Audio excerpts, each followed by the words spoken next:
thứ mấy? Rồi thứ hai.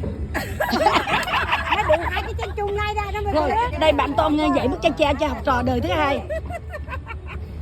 Một, hai, giúp lên, ba, bốn, một, hai, ba, bốn, một, hai, ba, bốn. Ồ. Rồi đọc từ từ thứ hai là bước vô. Đời thứ nhất bước vô. Đời thứ nhất đâu? Đời thứ nhất đâu? Hai chị tí bước vô. Hai học trò hai bên. Hai cho hai bên. Có rồi đàng hoàng. Rồi chuẩn bị. Chuẩn bị khi nào em bảo bước bước nha. Bước chân sau. Một, chân hai, hai, ba, bốn, năm.